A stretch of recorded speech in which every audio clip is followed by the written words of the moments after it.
وسالفتها القصيدة طال عمرك وسالفتها. رحلت من منطقة ونزلت في منطقة ثانية، وكان المسجد خلاف البيت والبيوت كلها شرقا مني.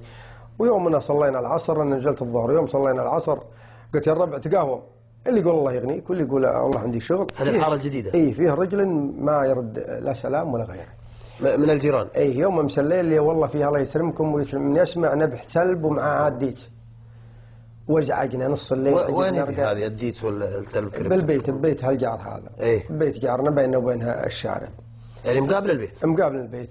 حنا حطينا لنا خيمة، عقب يومين حطينا لنا خيمة وقمنا ندق وقمنا ويسيرون علينا جيراني شمامرة ودواسر وعنوز وحروب ومرة.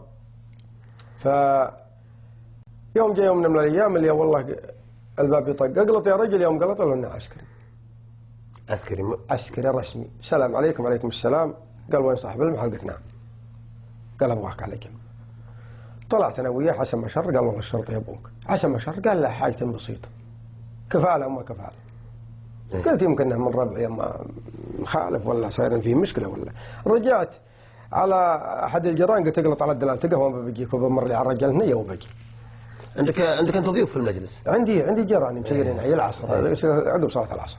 طلعت مع الشرطه؟ رتبت ورحت مع العسكري. يوم جينا الشرطه اليوم هذا جاري اللي عنده الكلب وعنده الديس الله يسلمكم.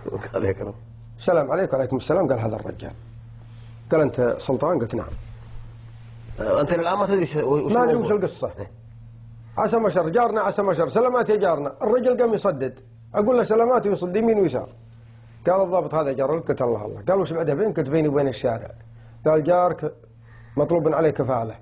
يقول الضابط ب70,000 كفاله حضوريه لي بكره. يقول لي يسلم من بكره، ويقول انا ما اعرف غير سلطان ودعيناك. والله ما ادري انت تكفى الجار. قلت والله اول شيء اني ما اعرف اسمه،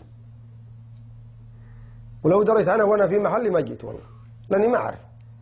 هو يومني وصلت بهذا وبعود ما كفلت جاري ما بجيب الا الرخصه وانا اطلعها. قلت خذ هذه سجل كفالتي. قال ملزم؟ قلت قال جارك مشتكيك. تعسى مشر. قال يقول عندك ناقوس ازعجته في الصبح والظهر والعصر والليل. ناقوس وين؟ في كنيسه؟ الناقوس هذه حق الكنائس. قلت والله الناقوس في كنائس. الرجل ثقافته غربيه ولا عايش في الغرب ولا ما تعرف عنه شيء؟ الرجال اظنه من اللي درسه من برا.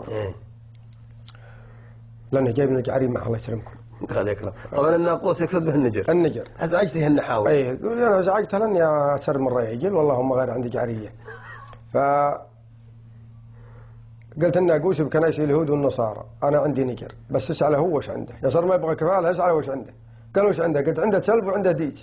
ازعجنا فيه ما اشتكينا منه جار وعده ناس قالوا مشتكوه ولا احنا مشتكينا لانه جارنا والجار وصى عليه الرسول عليه الصلاه والسلام. اللهم صل وسلم. قال صحيح ما يقول الرجل. قال لي هذا سلب بليسي مشتريه ب 4000 ريال، وهذا ديس رومي ب 1400 ريال وما ادري من جايب من تركيا ما ادري من جايبه. هذا السعر هو اللي حدده؟ اي هو يقوله كذا. قال يا سلطان توكل على الله، هم ابو سلب وديس نبغاه عندنا. يقول الضابط القصيده 10 ابيات، اما 3 بيوت اسمح لي فيهن ضاعا ما حفظهن. ما حفظهم ولا فيهم شيء؟ ما حفظهم. طيب تفضل ابو غامر. فاقول يا نجرنا من شان جاري هجرناك، اخاف يزعل جارنا يوم يوحيك، اخاف تزعل جارنا الصبح بعواك، حيثما هم اللابتن تعتني فيك وجداه يا الدور هذاك. يوم الرجل بمجلسه يفتخر فيك ما هو بجار يشتكيني لي وحاك، سلط عليك الوقت مقصر بلاويك، يزعل علينا جارنا يتوحاك ويطرب النبح السلب ومزاع قديك. المطحنه صارت عذابك وبلواك، واقرب قصير البيت ما هم دنيك. سلامتك. هذه قصه النجر وقصيدته.